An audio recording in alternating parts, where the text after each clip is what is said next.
As the investor in this case, it's rarely a good thing to be an investor in a precedent-setting case in bankruptcy. So I have that distinction, but I think ultimately we had a fairly good outcome here. But basically, the premise of the investment, or the beginning of the investment, is kind of goes back to the summer of 2006. At that time, Radnor basically had two business lines. They manufacture foam cups, primarily sold through the food service channel, as well as a specialty chemical business, whose product was insourced for the most part in the foam operation, but also was sold, especially in Europe, to third parties as well.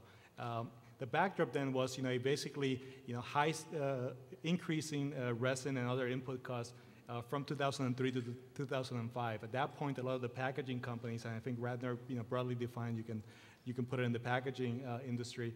Basically, a lot of these companies were experiencing declining margins as a result of increasing oil and resin prices that in some cases they were not able to pass on to their customers. In the case of Radnor, it was interesting because, in the midst of that backdrop, they had several new products that they were just introducing to the marketplace, and some of them actually they had free significant contracts with customers that were locked in. So that was one of the things obviously that we looked at as part of our investment analysis. To give you a quick timeline, basically we did diligence kind of in the summer of 2005 and made our investment somewhere in the third quarter of 2005, probably fairly early in the third quarter of 2005. Immediately thereafter, after our investment, basically we had the two hurricanes that hit the Gulf.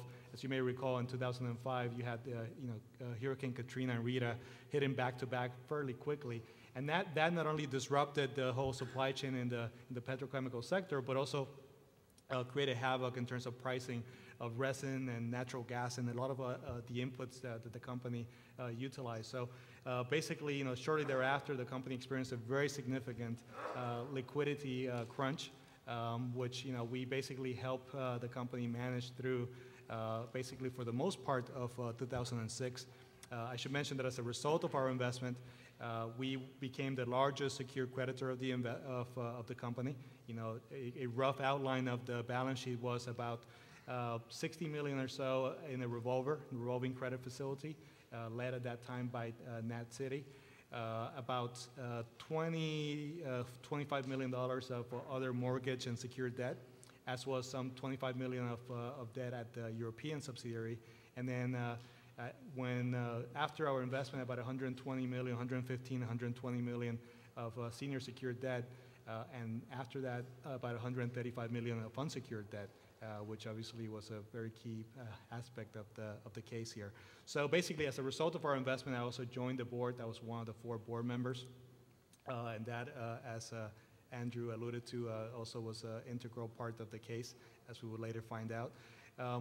The rough outline was that basically all throughout 2006, we tried to help the company manage liquidity, change management, reduce costs, a lot of the playbook that you would expect in that type of situation.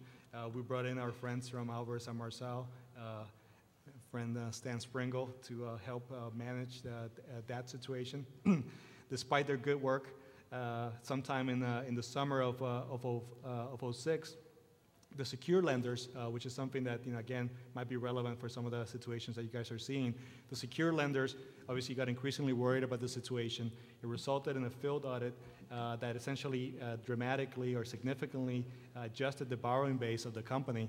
All of a sudden, we went from approximately $5 to $10 million of liquidity to an over-advanced situation. Magically, that happened overnight, magically over a couple of weeks.